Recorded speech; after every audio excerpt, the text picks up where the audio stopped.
menjadi hakim disebut adalah panggilan jiwa, pengabdian terhadap negara. Tapi hidup butuh uang. Gimana dong nih Prof? Ya semua saya kira butuh uang itu. Sampai ayam juga sebenarnya butuh uang. Kalau lihat bahwa pakan itu harus dibeli kan. Tetapi yang dimaksudkan kalau kita membandingkan dengan apa yang kami alami dulu, saya sudah terkejut juga bahwa mereka bisa mendapatkan pendapatan 11 juta misalnya hakim awal begitu. Itu menurut Pak Maru gede?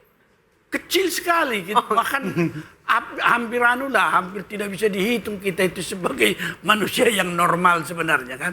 Oleh karena itu kita sepakatlah bahwa harus ditingkatkan karena kita juga punya income dan seluruh dunia. Kalau kita lihat basic principles of the judiciary independence di PBB itu, dia tetap mengupayakan secara periodik harus ditingkatkan pendapatan itu. Tetapi dalam satu sistem juga bagaimana tuntutan kita kepada hakim. Bagaimana tuntutan kita kepada konsolidasi mereka dan restrukturisasi. Karena kalau kita lihat sekarang, adakah yang mengawasi hakim agung dengan efektif? Saya ragu itu. Meskipun ada KY ya Prof? Ya, saya kira KY tidak dianggap lah itu kalau boleh saya katakan begitu ya. Karena saya pernah dapat satu contoh. Kita mempersoalkan independensinya, KY mengatakan tidak boleh diperiksa karena itu independensinya. Itu persoalannya menjadi kembali sepertinya independensi itu adalah senjata dari hakim yang tidak bisa diawasi. Padahal salah satu ukuran terbesar menentukan model daripada akuntabilitas itu daripada hakim dalam melihat semua pertimbangan putusan. Bahkan legal audit sekarang yang dikembangkan oleh Jim School itu merupakan suatu hal yang harus juga menjadi bagian daripada pengawasan hakim. Ya. Tetapi jangan berpegang lagi kepada Undang-Undang Satu Atap yang persis 1 bulan sebelum reformasi, sebelum perubahan Undang-Undang Dasar tahun 45 dilakukan tahun 98 itu sampai 99. Yang mengatakan prinsip kita sekarang check and balance, semua harus check and balance. Oleh karena itu kita percayakan sebenarnya Pak Prabowo yang menaruh perhatian supaya juga dalam kesempatan undang-undang jabatan hakim jangan terlalu melihat hanya kepada jabatan hakim dan gaji. Jadi kalau gajinya mau dinaikkan, pengawasannya juga harus ditajamkan. Semua ditajamkan, semua organisasi. Prof Fikar? Jadi di satu sisi ada pengabdian.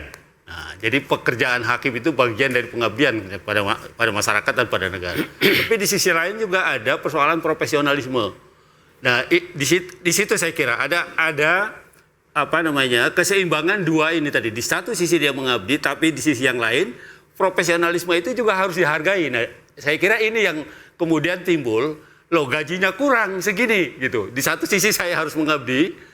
Di sisi yang lain saya juga harus profesional. Harus bahkan di dalam profesionalisme itu ada kejujuran. Nah, itu yang paling berat kan. Yang selama ini kemudian banyak disimpangi gitu karena dia profesional tapi sekaligus di dalamnya juga ada ketidakjujuran. Nah, saya kira menyeimbangkan dua kepentingan ini yang harus dipikirkan bersama dan kenaikan gaji, kenaikan pendapatan itu salah satu sisi saja dari mengatasi masalah itu sebenarnya. Tapi untuk kedepannya di pemerintahan Prabowo Gibran apa yang harus dilakukan supaya masalah ini tidak terulang lagi di kemudian hari, Prof Fikar? Ya, saya kira negara dalam hal ini adalah pemerintahan yang berkuasa harus melihat secara menyeluruh gitu, jangan parsial. Mendengar hakim protes ini naik langsung naik gaji, jangan begitu. Maksud saya harus dilihat secara sistemik gitu, ya secara menyeluruh. Kalaupun nanti akan ditinjau gajinya hakim, ya maka harus dilihat juga elemen yang lain gitu, agar tidak menimbulkan ketidakseimbangan dalam sistem gitu. Karena bagaimanapun juga hakim ini ada dalam satu sistem secara keseluruhan gitu dalam penegakan hukum. Saya kira itu yang harus dipikirkan. Saya kira yang patut diperhatikan adalah bagaimana menggunakan cara yang efektif, efisien, produktif, dan kontributif ya.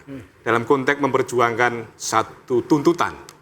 Dengan demikian, upaya mencari keadilan ini tidak mencederai rasa keadilan masyarakat. Karena pada kenyataannya adalah ada juga yang akhirnya dalam persidangan yang sudah diagendakan ditunda untuk persidangan berikutnya. Padahal ada adegium keadilan yang tertunda sama saja tidak ada keadilan.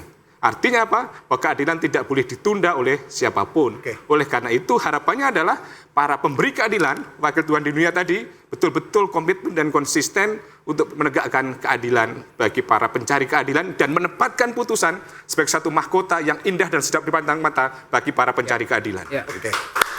Mas Fauzan, Senin sudah mulai bekerja lagi? Gimana, Pak? Untuk per Senin mendatang sudah mulai bekerja seperti biasa lagi? Insya Allah. Karena besok adalah hari terakhir kita silaturahmi. Besok kita silaturahmi ke lembaga-lembaga penelitian yang selama ini concern pada independensi peradilan dan perbaikan peradilan.